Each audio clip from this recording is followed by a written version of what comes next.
plug na yun, papatigasin. At yun ang trabaho ng secondary hemostasis or coagulation or clotting. Okay. So secondary hemostasis, enzyme, no? Mga inactive proenzyme na-activate sequentially so that yung event ay magko-culminate sa formation ng stable fibrin clot. Okay? So we go to the rudiments. Proseso ito ha, proseso. Continuation ito ng primary hemostasis. So nag-injury tayo, yun discuss natin, di ba? Nag-injury. Syempre yung dugo, flow ng flow, kasi yung heart, beat ng beat. Alright, so may calcium tayo sa ating dugo. Pag tinanggal mo ang calcium, walang coagulation. At sabi natin, yung mga ADTA at citrate, inactivated or chelated ang calcium. So pag tinanggal mo, walang coagulation, di ba? Okay. Tatandaan natin na even though ang platelets, ang work ay sa primary hemostasis, meron siyang continuation na work. Saan yung continuation? Sa secondary hemostasis. Pero pili lang. Of all the platelet factors, the most active, tumasali pa rin dito kahit hindi na, no? Kasi primary sila, di ba? Bida sila doon. Sumasali pa rin sila. Ito yung PPL, yung phospholipid or platelet factor 3. Doon sa clot, di ba, platelet plug, naka-expose ang PPL, phospholipid or platelet factor 3. At doon yung mga coagulation factors magtatrabaho. Okay, so ganun ang iintindihin nyo. Let's move on to the coagulation factors. So ito, it should be represented by Roman numeral. Yan na, Roman numeral. Hindi Arabic. Ang numbering nila according to discovery. Discovery. Alright? Ang kanilang action, hindi sequential na ganito. Mamaya, titingnan natin. According to discovery. So, these are the descriptive title or name. Ito ang mga synonyms. Ito yung biochem. Ano yung chemical component nito? Fibrinogen, glycoprotein, prothrombin, glycoprotein, tissue factor or tissue juice. Ang tissue factor, pag yan ay dumikit sa phospholipid or platelet factor 3, ang tawag ay tissue thromboplastin. Andyan yan kay Rodak, no? Ito lang ang lipoprotein. Bakit siya lipoprotein? Kasi yung tissue factor, lipoprotein. Lipoprotein to, lipids and protein. Alright? Calcium, syempre, ion, no? Meron tayo yan sa ating bones, sa ating blood, meron. Mini-measure sa blood chem. Proaccelerarin, labile factor, glycoprotein. Omitted ito. Kasi wala naman talagang factor 6. Activated factor 5. Proconvertin, stable factor, serum prothrombin conversion accelerator, glycoprotein siya. Okay. Now we move on to factor 8. Alam ko, kilala nyo to. Anti-hemophilic factor. Anti-hemophilic globulin, glycoprotein din to. Factor 9, plasma thromboplastin component, PTC. Pag kulang ka neto, meron kang hemophilia B. Etong 8, pag kulang ka, may hemophilia A. Pareha sila glycoprotein. Factor 10, Stewart-Prower factor. Prower factor, Stewart factor. Glycoprotein to. Factor 11, plasma thromboplastin antecedent, PTA. So, 9 component, tinatandaan ko yan, nauna yung C. May laktaw na isa, 11, antecedent. Ito yung B, ito yung C. Sabi nga natin, according to discovery, ang numbering ng Roman numeral. Okay. Sa board palagi tinatanong to, Rosenthal factor, anti-hemophilic factor C. Ito, beta or gamma globulin. Talagang protein pure protein ito. Pag glycoprotein, may glycogen or carbo and protein. Okay? Let's move on to the next. Factor 12, Hageman factor. Kasi dito nagsisimula ang coagulation. We call it the glass factor kasi yung glass is a contact factor. Sialo-glycoprotein.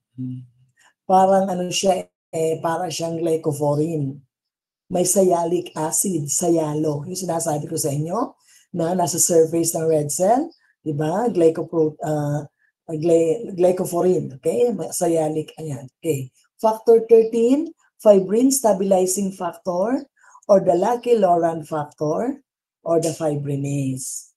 Ito, beta or gamma globulin protein, transglutaminase, no? So we have dito yung mga bagong discovery, wala siyang Roman numeral.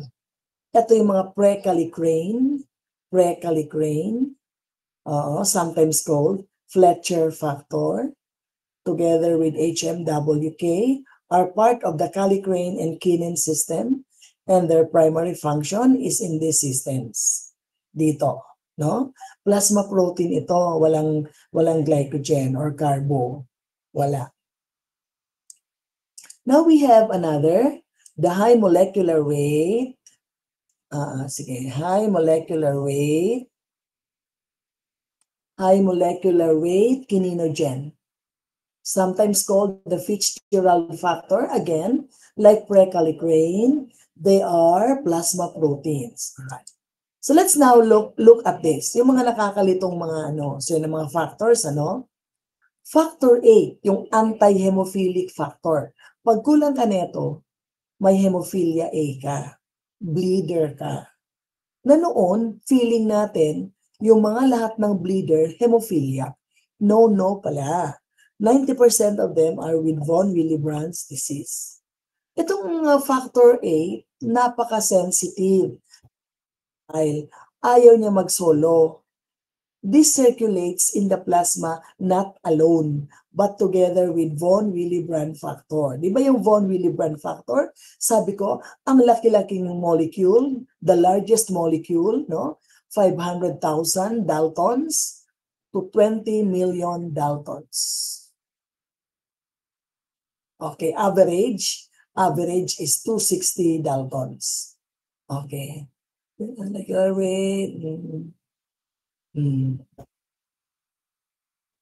Ito, pag kasi explain ko kung bakit lumiit ng ganito to. Kasi pag meron tayong Adams 13, ini-slice to para dumikit at mag-serve sa bridge between the platelet and the collagen. Each von Willebrand factor is large multimeric protein. Okay, yan. So, pag na-slice na ng Adams 13, yan na yung mga size. Maliliit na. So, parang nahati na, yan.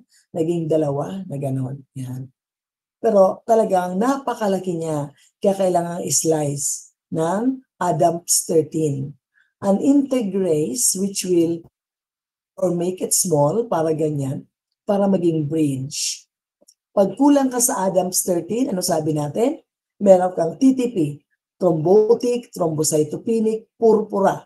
Pag kulang ka sa von Willebrand's factor, marami tayong klaseng sakit, von Willebrand's disease. Meron yan. Okay. So deficiency in anti-hemophilic factor. Pag eto lang ang problema,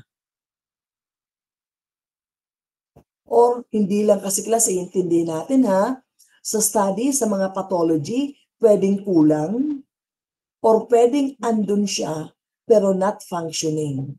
Pwedeng andun siya, but not functioning. So ang tawag mo doon, dysfunctional. May mga tao na bleeder, pag inassess mo ang factor 8, andun siya, pero hindi siya nagtatrabaho talaga. Kasi yung molecule niya mali. Mali ang amino acid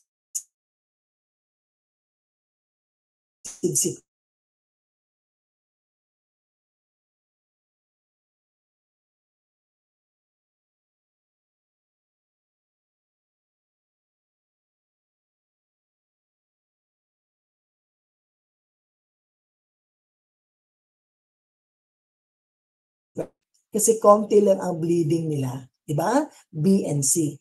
Hemophilia A, sometimes called your classic 10, 11, not as alarming as hemophilia A.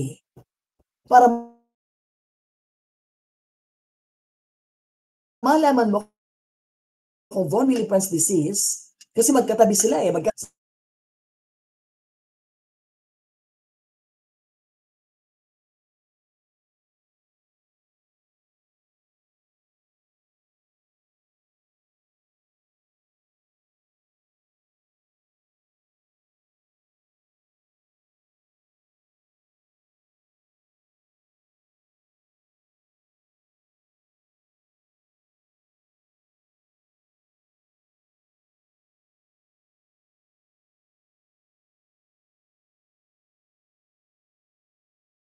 Weibel pallid bodies ng endothelium at yung megakaryocytes sa store alpha granules ng platelets. Pero meron tayong nasa dugo na pwede mong i-assess. Okay? So, pag kulang ka naman sa von Willebrand factor, von Willebrand's disease, both conditions, kaya nga we mistook one for the other, feeling natin lahat hemophiliac, yung pala karamihan von Willebrand. Kasi yung von Willebrand factor, na-discover lang siya mga 1963. So hindi pa alam nung mga panahon na von Willebrand factor pala tayo. Ang alam lang natin may factor 8 tayo. Alright, factor 4, calcium. Ayan. Nomenclature. Factor 8 / von Willebrand, ito yung combination. Diba? In combination sila. Lumalangoy-langoy sa ating plasma. Alright, pag factor 8 lang, ito yung pro-coagulant, mga kampe para mag-coagulate. Sino ang carrier molecule? Pag sinabing carrier molecule, dahil nga malaki siya, okay, carrier molecule sa zero. Sa immunology, alam yan ninyo, no? Pag carrier molecule, yung von Willebrand. Yun ang carrier molecule kasi malaki siya. Okay, itong factor 8 binds activated to form ganyan. Saka natin pag-usapan yan. Factor, von Willebrand factor, antigen. Ito yung antigen. Ito dito nagre-react ang reagent. Para kung gagawa ka ng immunoassay, ano sabi ko sa inyo? Pag may term na immuno, merong antigen-antibody reaction. So pag sinabing immunoassay, dito, halimbawa, yung von Willebrand factor, antigen. Ano yung reagent mo? Ang reagent mo, antibody. May lamang antibody doon. Pag nag-agglutinate sila, o di may antigen, kasi yung antibody mo should be specific to von Willebrand factor antigen. Ano tawag doon sa antibody? Anti-von Willebrand factor. Pag meron kang prefix na antibody yon. How do you name the antibody? Yung antigen niya. I-add mo lang prefix na anti, yung word na anti. Kaya ito yung antigen. Ano tawag mo sa antibody? Anti-von Willebrand factor. Okay? So, pag factor 8C, ang tawag mo dito, yun ay, pag nasa laboratory ka, no? In vitro, malalaman mo kung merong fibrin polymer na makikita, inoorasan mo, nagtitest ka. Oo. Yung, pag may ni-measure mo itong von Willebrand factor sa mga clot-based assays, pag sinabing clot-based assay, ibig sabihin, ang ending, fibrin polymer. Laboratory, di ba? In vitro. Okay. So, plasma concentration of von Willebrand is 0.5 to 1.0 milligrams per deciliter of plasma. Plasma ang ating blood preparation para makita mo kung may von Willebrand factor. So, konti lang talaga ang level kasi karamihan nasaan? Nasa alpha granules ng platelets.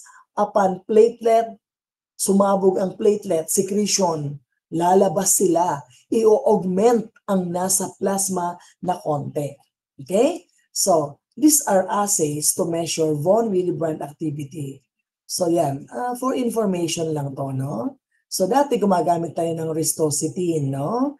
Ang ristositine is an antibody which can also be an agonist in the platelet aggregometer. Na-recall ninyo yung thrombin, epinephrine, arachidonic acid, agonist, pang-activate ng platelet. Okay, so pwede kang, sinabi, von Willebrand factor, ARCO, no? So, cofactor activity, i-measure natin the ability of ristositine to cause agglutination of RNA by the patient or the so, meron tayong ristositine. Pag-turn off ng Ano yung magkukulambat ha? Pag nadabali yun. turn off ng mic, sino yan? Pag-turn off naman,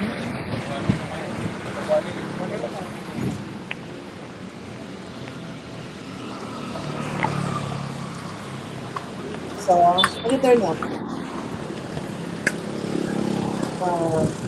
So, meron tayo dito na reagent, no? I-agglutinate natin yung patient's plasma kung meron siyang ristositine cofactor activity. When we speak quantitation, we will know the amount. We will know the amount, no? Okay. Von Willebrand factor, CB. Okay? Collagen binding. Kung nare-recall ninyo yung ating primary hemostasis, ang von Willebrand factor is the one that bridges the platelet to the collagen. Anong part ng platelet? Glycoprotein 1B, 5, and 9. Ikakabit doon sa collagen. Alright? Large multimers bind immobilized target collagen. Predominantly collagen 3. Okay. Von Willebrand factor immunoactivity. Ito yung tawag pag meron kang nephelometer. Okay, gumamit ka ng nephelometry na principle ng automation. Okay.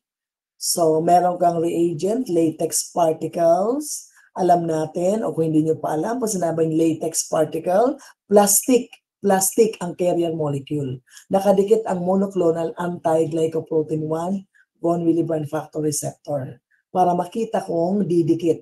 Okay? Von Willebrand factor GP1BR. Okay.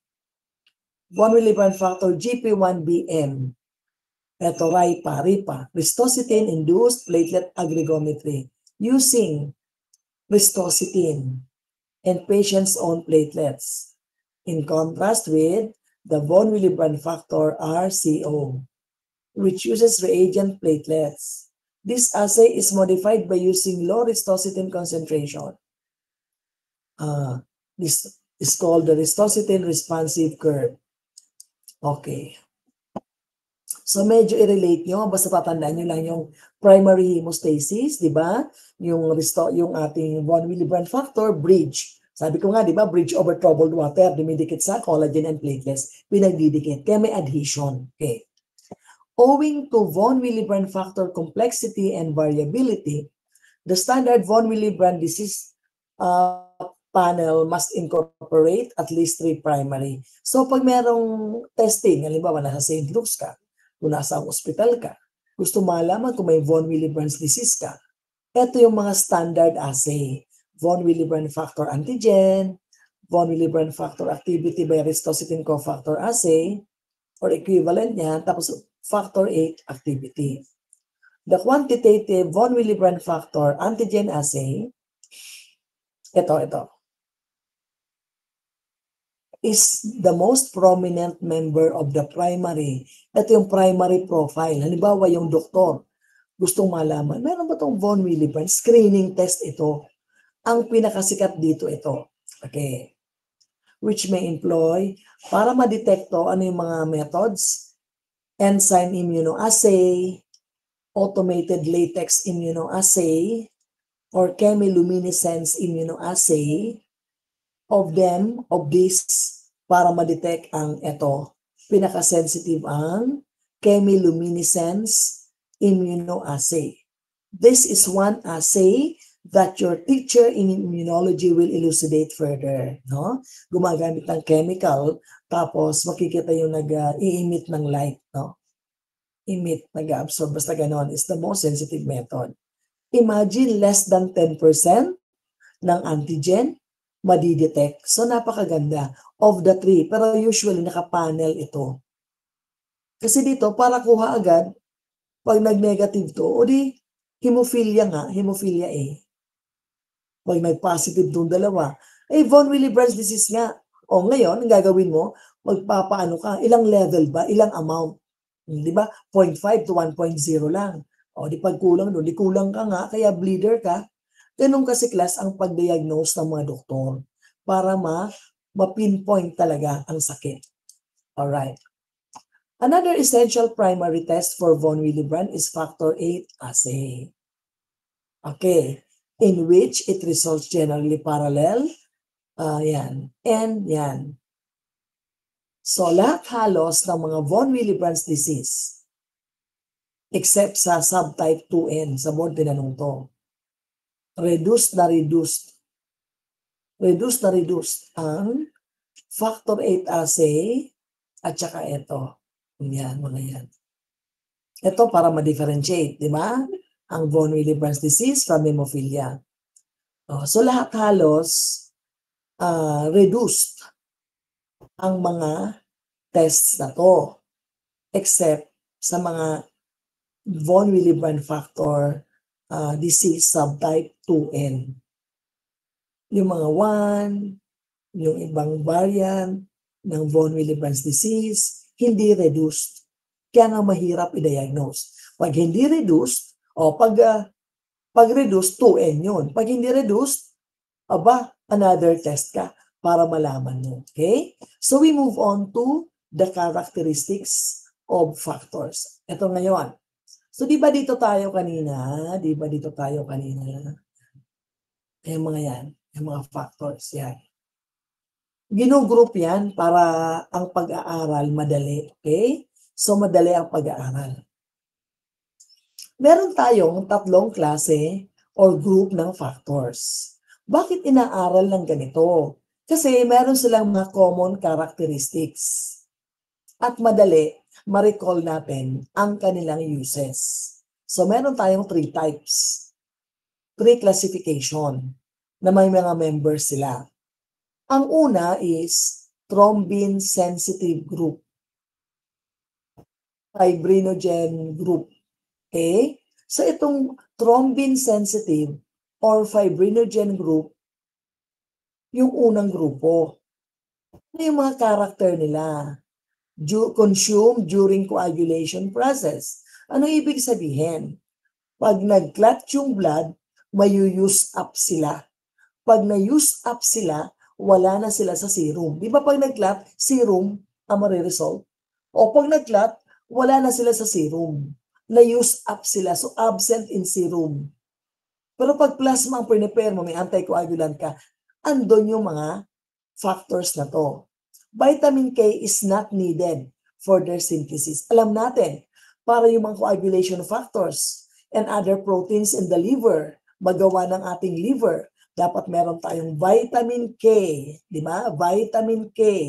O, di ba pag nagpapabunot kayo ng ngipin, kunyari may pagka-bleeder ka, ano gagawin mo ngayon?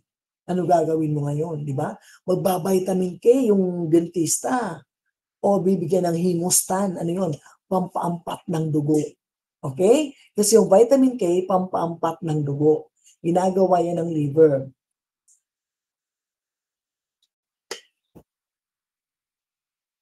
So, eto again, wala sila sa serum, andun sila sa plasma. Not needed ang vitamin K. So, ganito, not absorbed by barium sulfate. Class, tandaan ninyo ito, napaka-importante. Not absorbed by barium sulfate or aluminum hydroxide. Halimbawa, yung plasma mo, nilagyan mo ng barium sulfate or aluminum hydroxide. I-centrifuge mo. Ano ang resulting plasma? Adsorb plasma. Adsorb plasma. Okay? Ito, hindi na-adsorb yung factors na to. So, yung plasma, meron pa rin mga factor na to. Okay? Kailan dumadami sila? Inflammation, trauma, stress, and pregnancy. Alright.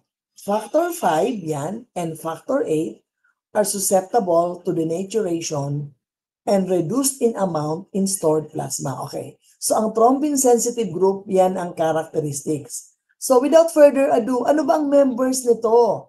Oh, meron akong style ng pang-memorize. At style din ninyo kasi effective, no? Dito, nakita ninyo, ang tawag fibrinogen group. Dahil andoon yung fibrinogen. Ano ba ang fibrinogen? Diba? Ang fibrinogen, factor 1. Ayan. So, itong group na to, sino ang kasali dito? 1, 5, 8, and 13. 1, 5, 8, 13. Paano ko na-memorize yan? Diba? 1. Yung una. Di 1, nilagay ko. Ano yung huli na may Roman numeral? 13. Ano yung gitna? 5 and 8. 5 plus 8 equals 13. So 1, 5 plus 8, 13. Yan ang thrombin-sensitive group. Okay? Yan ang mga karakter. Yan. 1, 5, 8, 13. Huwag kalimutan. Kasama yan sa ating quiz. At sa board palagi yan. Yung 1, 5, 8, 13, ang ugali, mga ganyan yan. Okay. Yan, ang kanilang ugali, character. We go to the next. Prothrombin group or vitamin K dependent group. Prothrombin group or vitamin K dependent group. Okay, present in both serum and plasma. Dito, absent sa serum, but present in plasma. Dito, prothrombin group. Bakit? Andito ang factor 2, prothrombin. Okay. Vitamin K dependent group. Ito, both present in serum and plasma. Okay, bakit nasa plasma siya? Kung etong first group, nagamit sa coagulation. Etong prothrombin group, not consumed. Kahit serum, merong ganun sila. Etong mga factors dito, kahit serum, andun sila. Ito, wala sila. Kasi itong 1, 5, 8, 13, wala sila. Bakit? Nagamit sa coagulation. Ito, kahit mag-coagulate pa siya, hindi siya may-use up. So, yung kanyang serum, meron pa rin factors na prothrombin group. Lalo naman yung plasma niya. Di ba? Vitamin K is needed for their synthesis ng liver. Can be absorbed by barium sulfate or yan. Kasi di pwedeng sabay, no? Or lang. Vitamin K, deficiency, and coumarin drugs. Okay, ano tong coumarin drugs? Kung ang heparin, pampalabdaw ng dugo, dinidextrose sa inyo through IV. Etong coumarin, oral anticoagulant, tablet. Okay, vitamin K deficiency and coumarin drugs. They both compete with vitamin K. Alright? So, coumarin drugs, nagkukumpete sa vitamin K. Di ba yung vitamin K helps us have coagulation? Pag may coumarin drugs ka, yung vitamin K, pinipigilan niya ang ating dugo na mag-coagulate.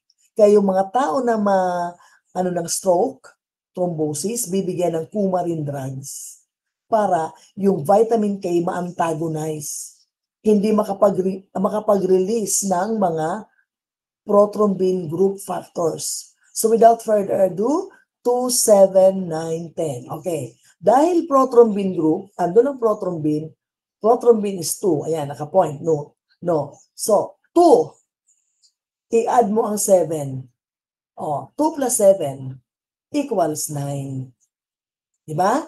2 plus 7 para marating mo ang 9. Ano ba ang kasunod ng 9? Di 10. Oh, 7, 9, 10. Dito, 1, then 13. Paano marating ang 13? 5 plus 8. Alright, so dito, 2, 7, 9, 10. 2 plus 7 makes 9. Anong kasunod ng 9? 10.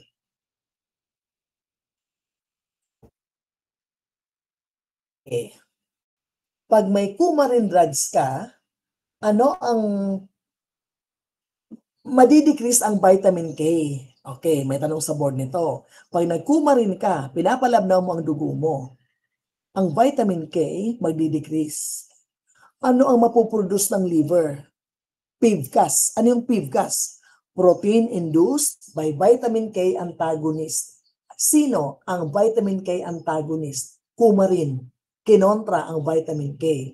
Anong klaseng protein ang magagawa ng liver? PIVCA. Okay, protein induced by vitamin K antagonist. And if measured by immunologic test, and is measured by immunologic test rather than functional. Plus, pag sinabing PIVCA, sa board tinanong to, ano ang method ng pang-detect ng PIVCA? Immunologic test. Ano sabi ko? Pag merong word na immuno, merong antibody. No? Pag functional, ito yung mga test na like yung mga clotting test, functional test yan, clot-based assays. Okay, so immunologic test ang pag-detect ng PIVCA. Okay. Stable in stored plasma. Yan ang mga ugali niyan. Diba? So 2, 7, 9, 10. We go to the last. Contact group. Ang contact group not consumed on coagulation. Parang ganito sa combination to nito, no? Not consumed. Ito consumed. Ito not consumed din. Not dependent on vitamin K. Ito not dependent, ito dependent. Not adsorb, okay. Sige, mag-ano tayo sa absorption kasi sa board pala ito tinatanong. Halimbawa, ito yung test tube mo. Yan, test tube. Lagyan mo to ng plasma. Dahil hindi na platelet function, coagulation factors, platelet poor plasma or simply plasma. Okay? So plasma, ordinary plasma. Dagdagan mo ng either barium sulfate. Kung wala ka neto, aluminum hydroxide. I-centrifuge mo. Pero may amount yan eh. Mayroon yan sa notes na to, mga yan. Tapos yan, i-centrifuge mo. Dahil na-absorb, can be absorbed. Didikit ang anong factors to? 2, 7, 9, 10. Didikit yung 2, 7, 9, 10 sa barium sulfate or aluminum hydroxide. Contact surface ito eh. Diatomaceous earth, contact surface to. So didikit doon. Centrifuge mo. Ang tawag mo doon sa plasma after mo i-centrifuge, ang tawag doon, adsorbed plasma. Yung plasmang yun, wala nang 2, 7, 9, 10. Bakit? Yung 2, 7, 9, 10, dumikit na sa barium sulfate or aluminum hydroxide. Yun ang adsorbed plasma. Sa board palagi yan. What are the factors not present in adsorbed plasma? Prothrombin group or vitamin K dependent group. What are the adsorbing agent? Barium sulfate or aluminum hydroxide? Yung contact group not absorbed out of the plasma by barium sulfate. Stable ito. Kasama dito yung, so dito yung, ano ba yung hindi pa natin na-mention? Ano pa yung hindi na-mention, di ba? Factor, kasi yung ito, 1, 5, 8, 13. 2, 7, 9, 10. So, 11 and 12. 11 and 12, contact factors yun. Tapos, sumasama rin ang prekallikrein and high molecular weight kininogen. Lalo na sa kinin system, like in fibrinolysis. No? Ayan. So, yan ang mga coagulation factors. It's worth knowing them. Okay.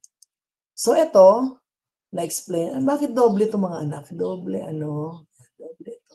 Erase na lang natin. O, bakit doble? Binalikan nga pala. Ano ba yan? Akala ko nagdoble ako. So, dito na tayo. Ito, classification according to characteristics. Dito tayo according to function. May 4 na function ang coagulation factors. Pero hindi pwedeng sakupin nila lahat ang function. Class, pag sinabing serine protease, ito yung active enzyme, o di ba? Dati, galing sa liver to, no? Pre-kallikrein. Nung na-activate ang tawag kallikrein. Alright? Ito prothrombin. Lalagyan mo ng A, subscript A, para tawagin mong thrombin. Pag walang A, ang tawag prothrombin, proenzyme. Lagyan mo ng A, enzyme, thrombin. Thrombin. Ang thrombin is enzyme. The most potent of all enzyme in coagulation. Pag merong ganyan, subscript A, ang tawag dyan, serine protease. Kasama yung kallikrein. Nung ano ba to, hindi pa to activated, pre-kallikrein. Yan ang mga serine protease. Activated enzyme. Ano meron? Subscript A. Mga serine protease ang tawag. Alright. Cofactors, mali ang spelling ko, accelerators. Ayan. Yung cofactors, actually, hindi sila factor. Pag sinabing cofactor, they are accelerator. Tumutulong para itong mga serine protease, bilisan ang takbo, bilisan ang function. Halimbawa, pag wala kang cofactor, aabutin ng 1 linggo bago mag-clot yung dugo mo, patay ka na nun. Tama? So God is really solicitous. He gave us cofactors. Sometimes called accelerators, di ba? So ano to? Tissue factor. Yung mga tissue factor. Pag dumikit to sa PPL, di ba ang tawag thromboplastin? Kaya tissue factor. Galing sa mga ano mo, subendothelium. Di ba? Tissue juice, smooth muscle tissue, yung mga fibroblast, yan. Tissue juice, yan. Ano pa yung cofactors? Factor 5A. Activated siya, no? Factor 8A. And high molecular weight kininogen. Tumutulong itong 4 na to para yung coagulation mechanism gumana ng maayos. Okay. Substrate, nag-iisa siya, yung fibrinogen, kasi magiging fibrin. Yun naman ang culmination ng coagulation. Nag-iisa rin to, factor 13, transglutaminase or transamidase. Di ba? Nasabi natin beta or gamma protein, pwedeng transglutaminase din, okay? Ito naman to, parehas lang naman. To reiterate lang sa inyo, alright? Okay, what are the functions of these procoagulants? Class, yung mga coagulation factors na to, sometimes called procoagulants. Bakit pro? Tumutulong mag-coagulate. Alright, cofactors, accelerators. They bind, stabilize, and enhance the activities of their respective enzyme. Of the cofactors, ano ngayon cofactors? Factor 3, factor 5, factor 8, and HMWK. Of the cofactors, yung 4 na yon, ayan. Ito, yung thromboplastin, sabi natin, ang composition, factor 3 or tissue juice, and PPL, tatawagin mong thromboplastin. At etong thromboplastin na to is the one that triggers the extrinsic pathway. Oh, bakit siya extrinsic? Tandaan lang natin, meron siyang tissue juice. Saan ba galing ang tissue juice? Extrinsic, sa labas ng dugo. Alright. Aside from tissue factor, factor 3, factor 5, factor 8, class naka-specify factor 8C, di ba? Kasi pag factor 8C, walang kasamang von Willebrand factor. Kung merong factor 8, von Willebrand, yung complex. Pero ang sumasali sa coagulation, yung factor 8C lang. Pag na-activate mo to, factor 8A ang tawag. Kasi yung von Willebrand factor, nasaan ang role? Platelet adhesion sa primary hemostasis. Okay? HMWK. Tumutulong daw ang thrombomodulin. Ito medyo mahirap intindihin pa to. Sa salita pa lang, thrombomodulate. Minomodulate ang thrombin. Saka natin iintindihin. Protein Z are also cofactors. Itong protein S, protein Z are also cofactors. So, and thrombomodulin comes from endothelial cells that are injured, right? Injured. And controls protein Z. It is antifibrinolytic and binds to thrombin and alters cells. Saka natin pag-usapan, medyo mahirap intindihin niya. Alright, transglutaminase. Ito yung factor 13. Ang factor 13, pinapatigas at inaayos yung fibrin clot para maging stable fibrin clot. Diba? Endpoint of secondary hemostasis in vivo. Alright. So without further ado, let's have the different stages in coagulation. Contact phase, yan. Nung nasugatan ka, yan. Tatrabaho ang primary hemostasis. Pero, habang sila nagtatrabaho, nakahanda na ang secondary hemostasis. Excited nang sumunod at tulungan yung platelet plug na malambot na patigasin through the activity of the different procoagulants, yung mga fibrinogen, prothrombin, yun. Then, pangalawa, activation of the common pathway. Pangatlo, conversion of prothrombin to thrombin. And then, factor 2A to factor. Prothrombin to, yan, di ba? Pag merong subscript A, thrombin. Serine protease na, di ba? Formation of a stable clot. Some books reflect only 3 stages. Okay. Thromboplastin generation.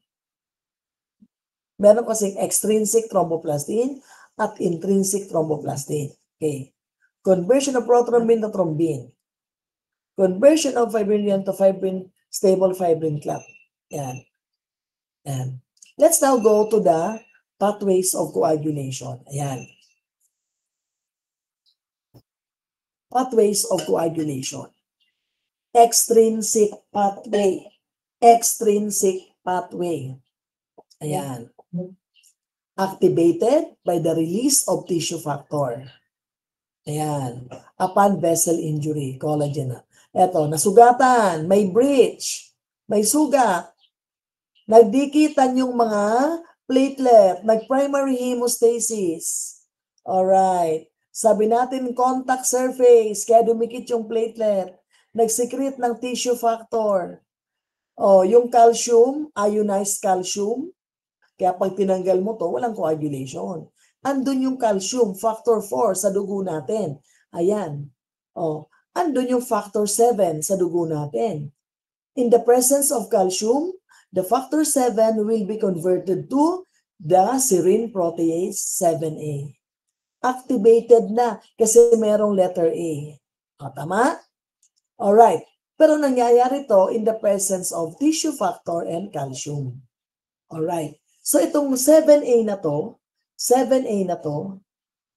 will now convert 10 to 10A.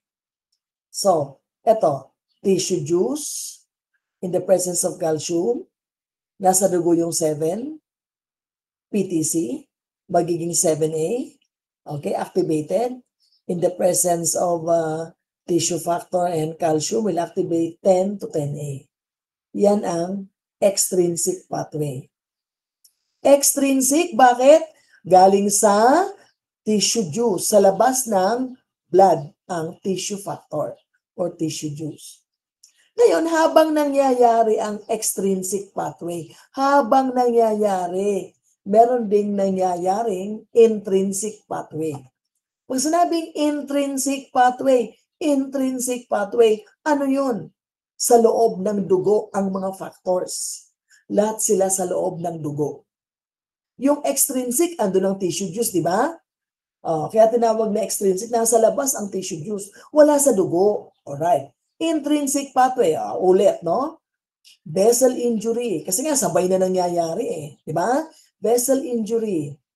Okay, na-expose ang collagen, ang subendothelium or contact surface. We have the contact factor or the Hedgeman factor 12 to 12A. Paano nangyayari itong 12 to 12A? Pag meron ka ng 12 to 12A, nagawa na to, no? May konti ng ganito, konti. May feedback loop mechanism, babalik. I-activate ang pre-kallikrein, magiging serine protease kallikrein in the presence of HMWK, yung cofactor. So, pag merong konti nito, yung kallikrein magiging pre-kallikrein. Yung kallikrein magiging pre-kallikrein.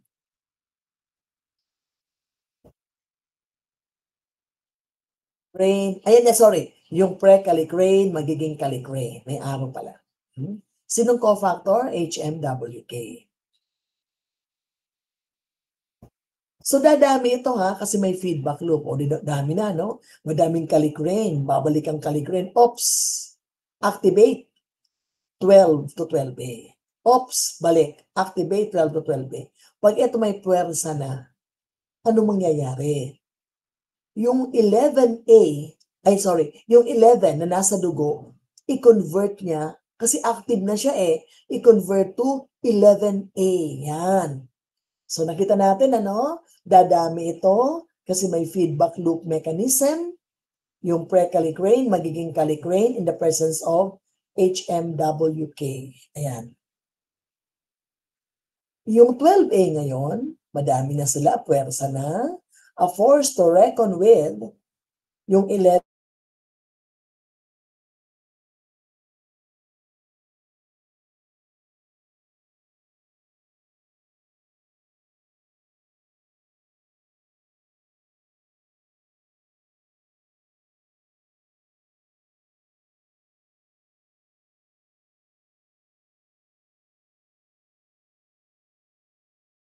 according to discovery, hindi invention, kasi doon na sila, discovery. Yung action nila, hindi 1, 2, 3, 4, 5, hindi yung gano'n, no? So 12A, active na siya. It will activate enzyme na siya, di ba? Ito pro-enzyme. Ito na enzyme or serine protease. Ano yun? Pag mayroong subscript A. So 11 to 11A. Okay? Yung 11A, matindi yan. Tutulungan siya ng calcium. Kaya nga sabi ko, tanggalin mo ang calcium, walang coagulation. So, 11A, it will activate 9 to 9A. Tama? It will activate 9 to 9A. When in the presence of calcium, the cofactor 8A, no? Yung procoagulant factor na galing sa liver. Okay? Kahit na yung von Willebrand factor andyan, hindi humihiwalay. Ang uma-action dito as cofactor yung 8A. Okay, activated cofactor. It will need platelet factor 3. During platelet activation secretion, naglalabasan to, phospholipid. Okay, sa phospholipid niyan, kailangan yan, ano mangyayari? Eto ngayong 9A, in the presence of these three, will convert 10 to 10A. Dito, ano ang nag-convert? 7A, converted 10 to 10A. Dito, ano nag-convert? 9A, in the presence of platelet protein, PPL or platelet factor 3, Arabic yan Arabic, plus 8A, calcium. O di meron na tayong galing sa extrinsic pathway para mag-convert ng 10 to 10A, galing sa intrinsic pathway para ma-convert ang 10 to 10A. Nagtutulungan sila. O sige, may tanong. Nagtutulungan sila at sabay na nangyayari yan. Sabay na nangyayari. Okay? Sabay na nangyayari. Tingnan ko lang baka si Doktora Padilla tumatawag yun. Sige, muli-mulihin nyo. Pag muli-mulihin nyo.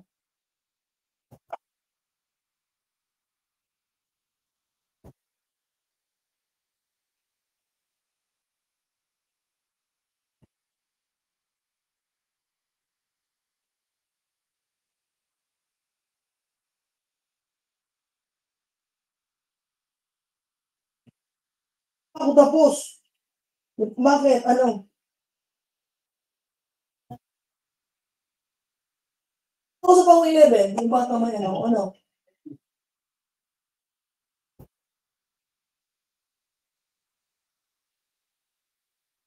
So Thursday tayo ha, 10 a.m. Din yung sa ticket allocation na napakita na kayo ng patron Nakita na. at saka kay Doc Olaher. Okay na po sa Ay, Ang tinatanong na lang po ni Dr. Olaher,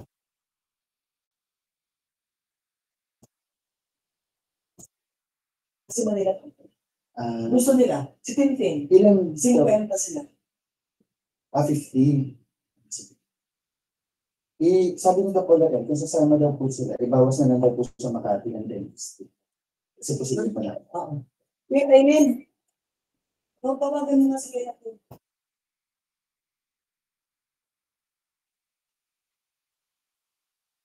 Saan natin? Oo, kasi inimbita ko talaga kasi yan nga lang ang pwedeng sumali sila eh. Pwedeng sumali sila, kawawa naman sila eh. Assess, nasa na yung ano, yung scratch ko ng load.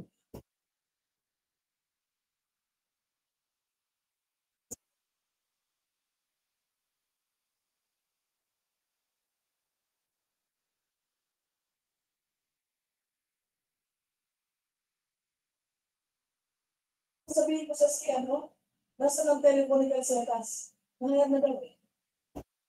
Si ano ngayon, si Dr. Estrada, ay pinedas. Ay, wala daw siya ngayon.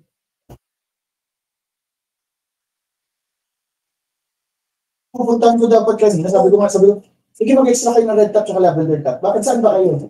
Inside po. Ay, nandito ang Hindi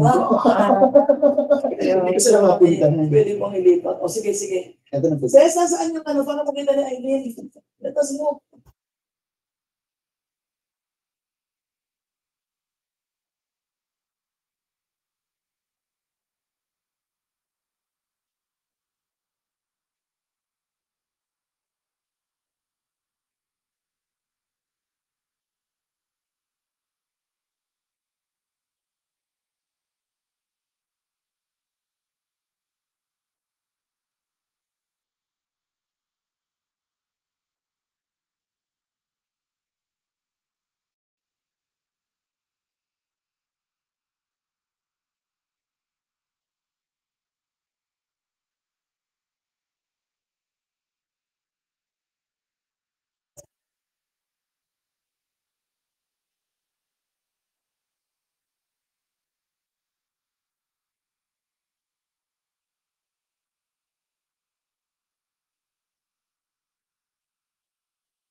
Yan na. Okay na yun. Sige na. Mag-ano mo kayo, Tintin?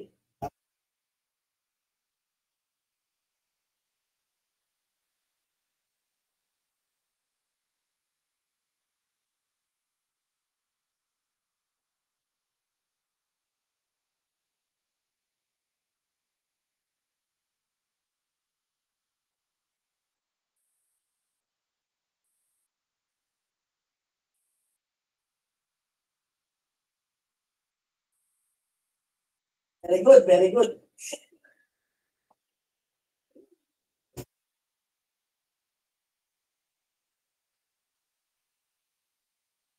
Right. So may tanong, kids, may tanong. Oh, sa ano naman dyan, no? Magsalita naman dyan ng konti. May tanong? Hearts nga, hands up nga.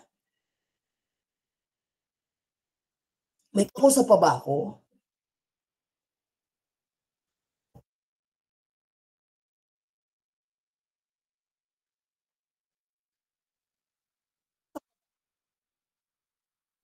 yung heart card, di naman yung naintindihan. Okay na tayo, Eliza? Babalik ako doon? Babalik ako? Sige, okay. Ay, nawala. Present now. Nagkakaintindihan ba tayo, Miss Osorio? Miss Perlas?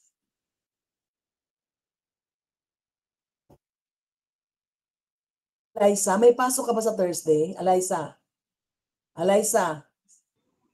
Flores? May pasok ka ba sa... May pasok ka ba sa... Si Dr. Patron, hinahanap ka niya eh. Ama, nandito na ko eh. Ayan siya oh. Patron, ayan oh. Anong patron? Halika dito.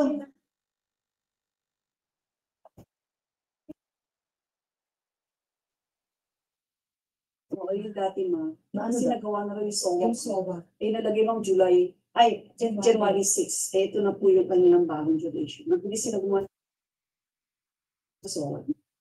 Nabayaran mo. Hindi ko mag-get siya. Unless ikaw consider na yun kasi Ando na yung mga bata. Yes, ma. Hindi na. ang maganda sa JR. So, wala ang gagawin. So, So, i-comment nila, di ba ma'am, bakit sila hindi natuloy ng January 6, di ba ma'am? Dahil sa San Pablo, nagpunta sila ng Santa Ana. Comment nyo lang ma'am yun. Para, tapos ilalagay nyo lang yung duration natin para palit kami sa diploma.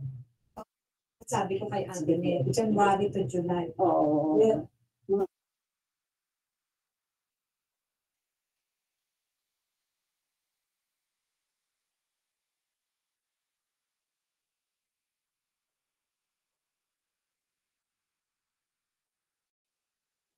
Sige ma'am, nako, kasi ma'am, overload na. Pabili mo na.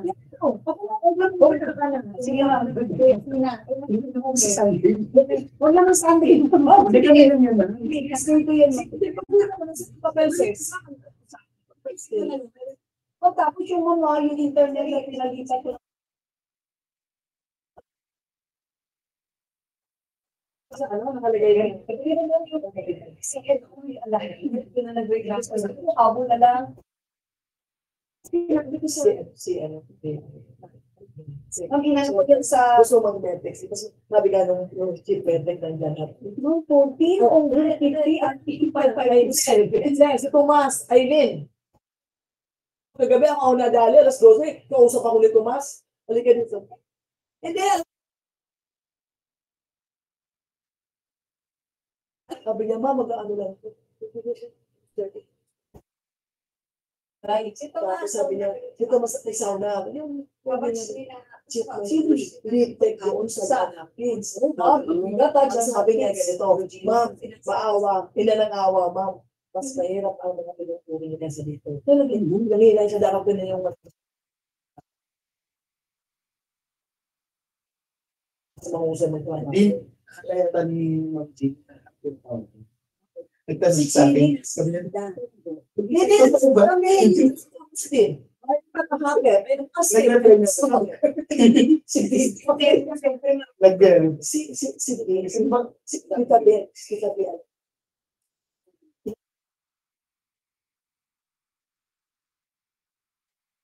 Si your birthday, sagot pa na ano niya ba? Yun na. Ma'am, tulungan nila mga estudyante kami, lalo sa lahat talaga. Kasi may nasa Amerika na talaga mas natutusin na dito. Kaya naalala ko, talaga, tinulungan naman natin sa lift. Natututunan nila nasa practice. Kaya yung nasa ako kay Shell mo, kay Shell kasi, hindi ka kasi son, patron, baka makalimutan. Lagi sa kapisa ng kapito sa akin. Kasi alam mo, napahigan ko. Pura siya nakita ko Mga 11. Ano pangalan? Tumas na ako. ko lagi. Sabi ganito, napahiga ako.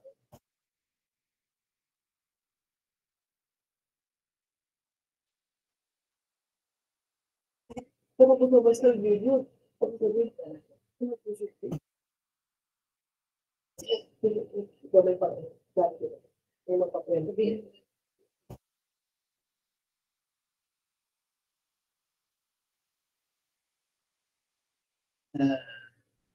Yung mga bata daw. Hindi. Sino ba may papaada ko din si Father Lindo?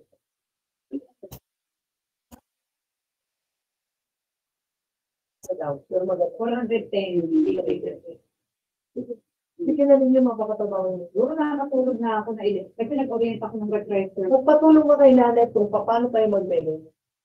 Para sa Paano? Kasi pa na naman yung slides. Pero alam mo, mas maganda yun. Kasi alam mo talagang measure.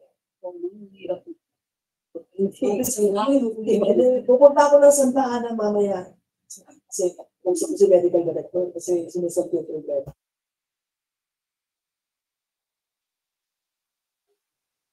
Sila accreditation kasi. Nasabihin mo, May machine na daw. ano?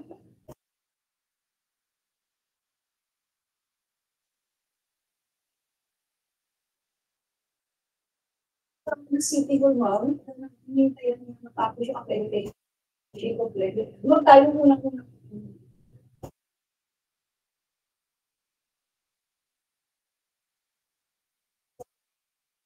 Kasi iba din yung pagkakit.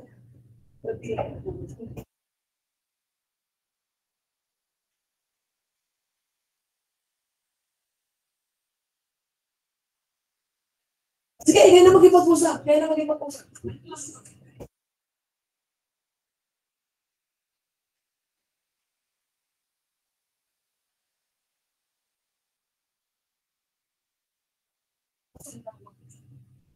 Isa lang may picture. Yun ang gawin na lang dito. Kasi talagang kailangan.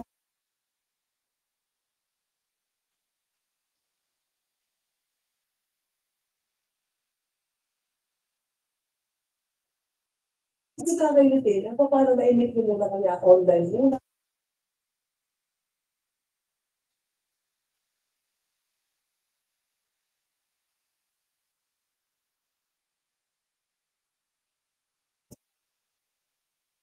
Sinasabi. Nung tangi kanina.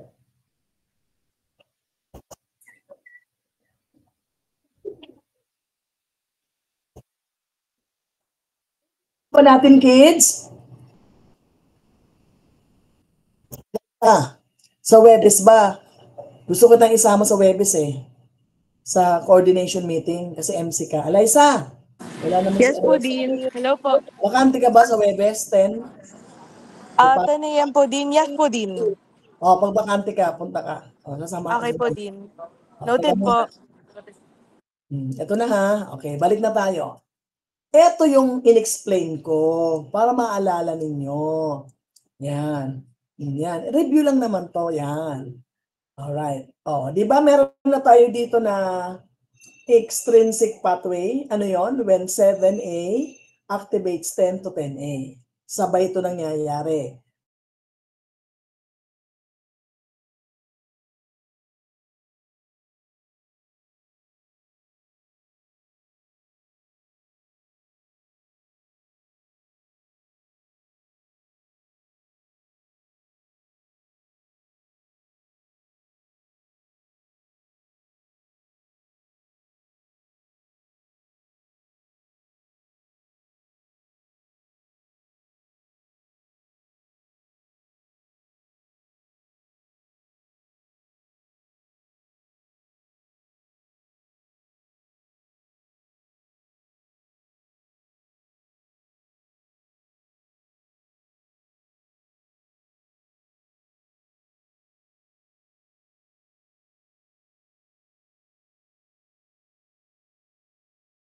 So, factor 5.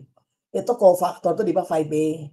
A, tissue factor, HMWK. So, itong complex na to, sa board palagi. Ang tawag dito, prothrombinase complex. 5A, calcium, PPL, or platelet factor 3. So, itong factor 10A, na yung mga 10A na yan, na ginawa, nagtulungan ang extrinsic at intrinsic pathway. So may 10A ka na, no? Okay. Merong presence ng factor 5A nasa dugo to, calcium nasa kanon. Wala ka namang anticoagulant. Tapos yung PPL andun. Ang tawag mo dito sa factor 10A, factor 5A, calcium and PPL, ang tawag dito prothrombinase complex. Bakit prothrombinase activates prothrombin to wrong spelling, prothrombin to thrombin. Okay? So itong prothrombinase complex na to, made up of 10A na nagawa through the extrinsic and intrinsic pathway in the presence of calcium, PPL, 5A, will now be called prothrombinase complex. Etong prothrombinase complex will convert prothrombin to thrombin. Ito na yan, thrombin. Thrombin, the most important of all serine protease enzyme ng coagulation, will now activate, nasa dugo ito, fibrinogen. Diba? O, yung mga fibrinogen mo, nakakabit yan, nasa dugo yan. Ang iba, ando na sa platelet plug. Diba? Magiging fibrin monomer. Magkakabit-kabit to, magiging fibrin polymer. In the presence of calcium, magagawa ang stable fibrin clot. Before mangyari ito, yung fibrin polymer, okay, will be acted upon by factor 13A, fibrin stabilizing factor. Alright. Transglutaminase, di ba? Yung factor 13 magiging 13A. Yung 13 magiging 13A. Alright.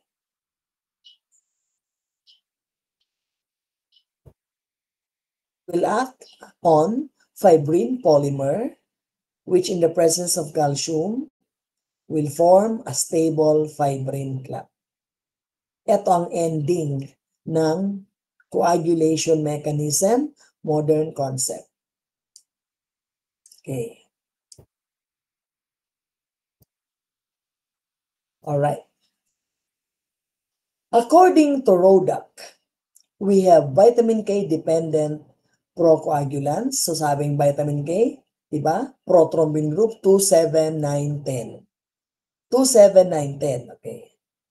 They are essential for the assembly of 3 membrane complexes. Na-meet na natin si prothrombinase, composed of 10, 5A, PPL or platelet factor 3, and calcium. Alright. We have 2 others na kikilalanin. Okay? So, meron tatlong tenase. Na-meet natin si prothrombinase. So, meron tayong una, extrinsic tenase. Saan to nangyayari? Extrinsic pathway. Dito. The extrinsic tenase is composed of 7A and tissue factor. Okay. Essence of calcium. Kaya yung 7A will now activate 10 to 10A. Ano ang extrinsic tenase? Natural na sa extrinsic pathway. Factor 7, A and tissue factor. Yan, yung dalawang yan. Sabi ni Rodak. Sa intrinsic pathway, doon mo makikita na na-form ang intrinsic tenase. Composed of factor 9, yan, ito anak, 9A. Ano yung cofactor niya? 8A. Important factors, di ba yan? Pero tingnan ninyo, palaging kasama ang PPL or platelet factor 3 ng calcium. Dito nga, tissue factor, yan. Calcium.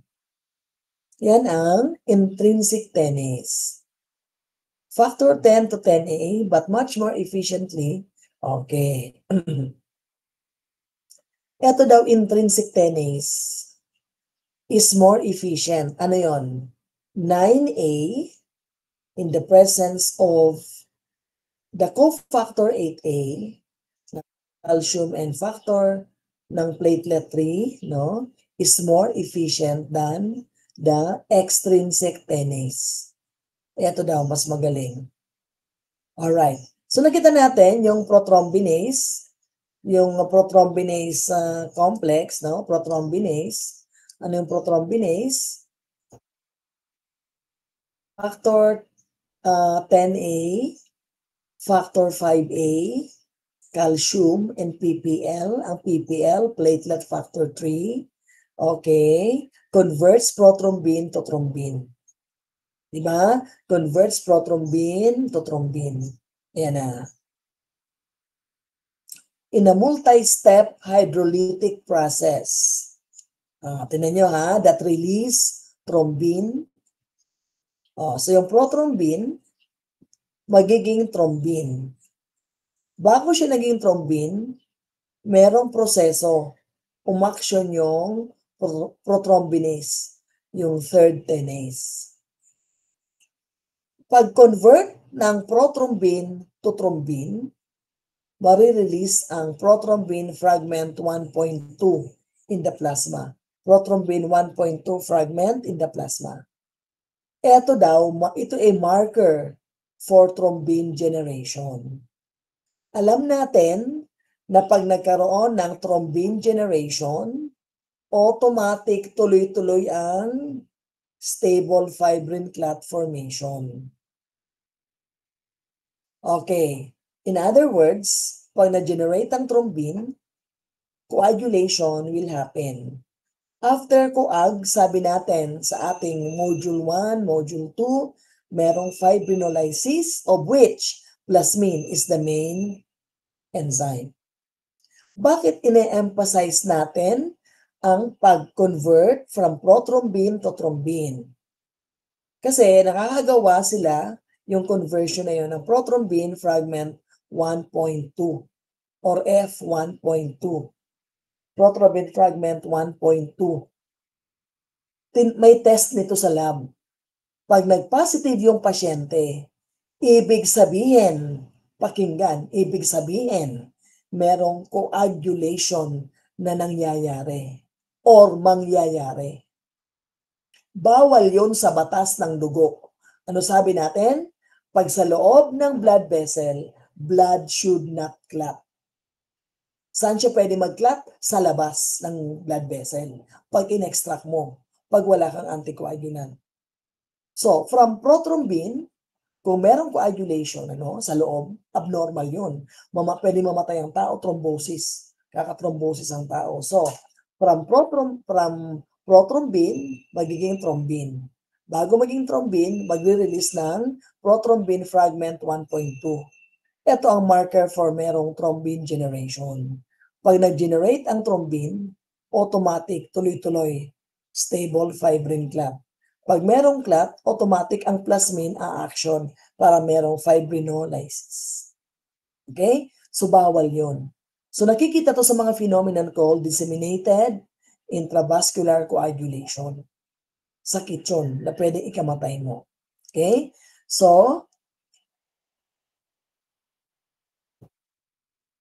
ito yung nakikita nating schema. Schema. Intrinsic pathway, extrinsic pathway, sabay, para tumulong, na makagawa ng 10 to 10A, at pag nakagawa na ng 10 to 10A, ito na yung common pathway. Alright. Ito class yung dinagdag ko from Rodac. Nasa Rodac to. Dinistil ko lang para pwede nyo basahin, di ba? Hemostatic system or cell-based physiologic coagulation. Series of cascading proteolytic reaction in the blood. Yung kanina na pinag-usapan natin, yan ang modern concept. Kachat ko na po si Ma'am.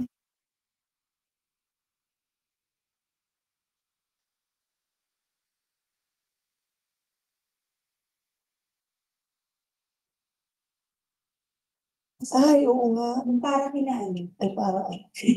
Nakalimutan ko namin ng problema. Ay, ano niya? Or i-add ka niya Ma'am dun saan. Yung module po yata yun eh. I-add na lang ako para mas mabilis ako mag-explain sa dalawa. I-add ka I-add dun ako.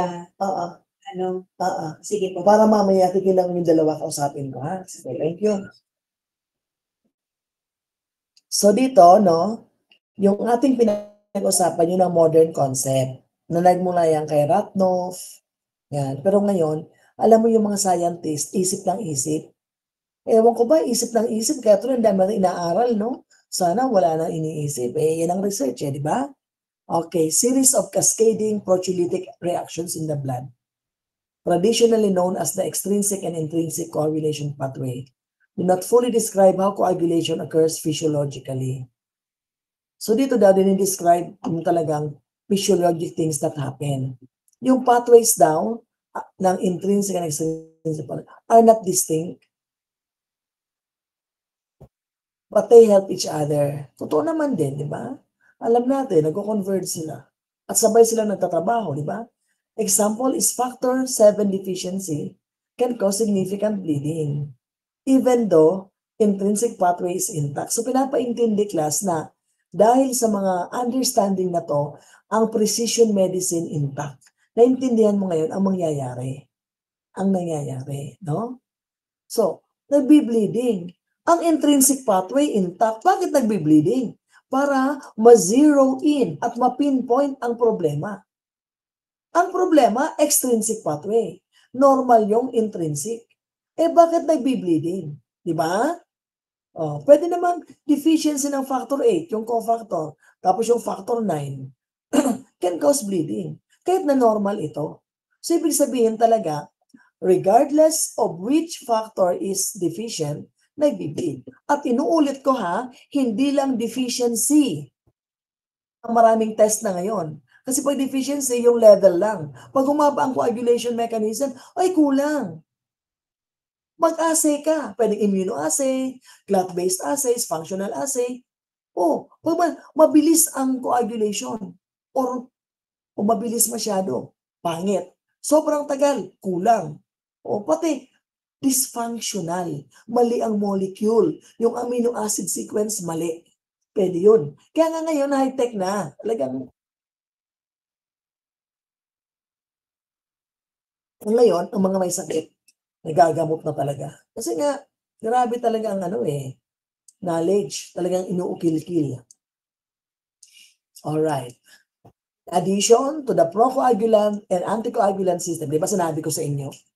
Yung protein system sa module 2, sa coagulation, merong itong pinag-usapan nating 1, 2, 3, to 13, precalculated, HMWK, yung mga grupong yun. Procoagulants. Nag-i-engender ng coagulation. Merong isang protein system naman, nasa dugo rin. Kinokontra sila. Ano sabi ko? Dapat kontrahin para hindi mag-OA. Hindi mag-OA. Kasi ang OA niyan. Right. So, meron tayong kumokontra at bida. Di ba? Alright. In addition to them, the following are required for coagulation mechanism. Ang platelets required. Bakit? Physiologically, silang umiikot. Pag may konting butas, mag-a-adhere sila para ma-prevent ang blood loss. Yung mga tissue factor, cells that express tissue factor, ano yung mga yon? Mga smooth muscle, mga fibroblast. Kailangan niya sa normal physiologic condition.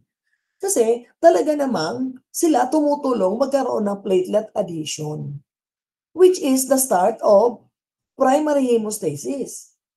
Nagagawa ng platelet plug. At doon sa platelet plug, andun yung mga platelet factor 3. Doon maglalaro ang mga coagulation factors.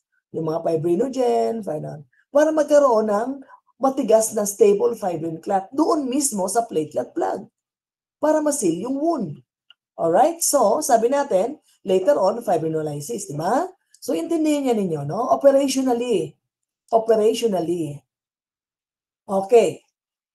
Dalawa lang ang phases ng cell-based theory. Initiation. Saan nangyaya? Initiation. Tissue factor expressing cell. Mga smooth muscle. Yung mga collagen na ginawa ng fibroblast. Initiation. Konti lang ang na-degenerate niya na thrombin. 3 to 5% of the total thrombin generated. Konti lang. Kaya dapat sumunod ang propagation. Pangalawang phase. So saan ito nangyayari na propagation? Occurring on platelets which produce 95% or more of the total thrombin. So, dito sa propagation, ang nangyayari, Nagtutulungan ang mga platelets. Bakit? Meron siyang platelet factor 3. Kung ano yun? Platelet factor 3 phospholipid. So doon na-amplify ang mga factors para ma-propagate. At imagine, 95% of the total thrombin is generated in here. Sa initiation, konti lang. Bakit thrombin? Kasi pag ang thrombin na-develop na, di ba, na-generate na from prothrombin yung thrombin, ano mangyayari? Itong thrombin will convert fibrinogen to fibrin, which in the presence of factor 13 will now produce a stable platelet plug. Okay? So, tingnan niyo to. Inano ko to, sinamarize ko to kasi baka ayaw yung isamarize, sinamarize ko para alam niyo yan. Okay. So, yan. Ngayon, ito ang structure ng fibrinogen. Okay? Nasa libro yan. The alpha granules of platelet, merong factor 8, factor 1, factor 5, merong von Willebrand factor.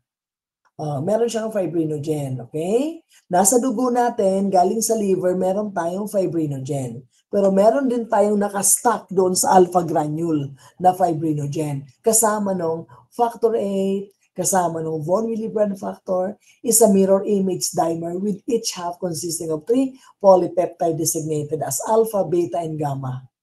Ano ang nag-unify? Disulfide bonds. The 6 amino terminal assembled to form a bulky central region called the E-domain.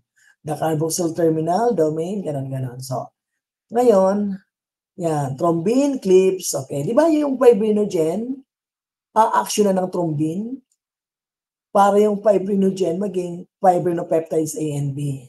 Okay? Pinaliit siya para maging monomer, di ba? Para siya maging monomer. Tapos yung mga monomer na to, nagsama-sama para maging polymer. Which in the presence of calcium will become a stable fibrin clot in the presence of factor 13A. Alright, so factor 13A.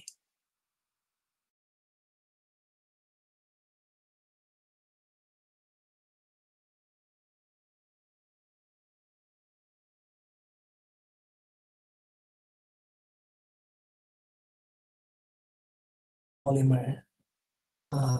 Fibrinogen, prothrombin are acute phase reactants. Dumadami sila in case of inflammation and all that. Ito yung comparison ng primary hemostasis. Okay?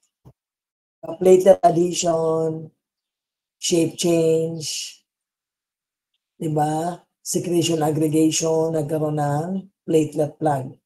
Dito sa platelet plug, malabnaw, malambot, yung coagulation factors, ang extrinsic and intrinsic pathway magkakampi para makagawa ng stable fibrin clot. Yan, pinatigas, tinahi. Yan. Ito ang difference nila. Doon din mismo, ha? Doon din mismo. Okay.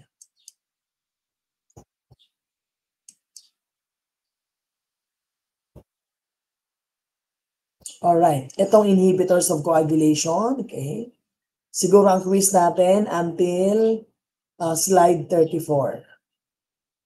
Kasi ito mahabang salaysay to, gusto kong explain. Slide 34, ang quiz natin sa Tuesday, Feb 11. Okay? So, I'll stop sharing.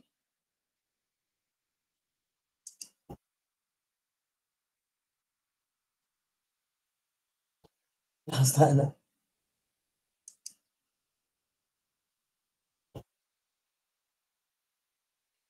So, slide 34, ang scope. Basahin lang ninyo yun. Basahin lang ninyo yun. Saan galing yan? Sa Sanlo po. Ito ka natin doon. Ay, nahiram kami ng ano doon nung nandun ako. Thank you. Yan. Okay? So. Ay, Briano, isama mo si coach kahit pumunta na lang siya doon sa 10 o'clock para makita niya yung menu. Sige, invite ko po. Invite mo? Ako. Okay, bye-bye. Bye-bye. Thank you po. Thank you po, Ding. Nga lang, si Soyo. Alay, sa 10 o'clock ha.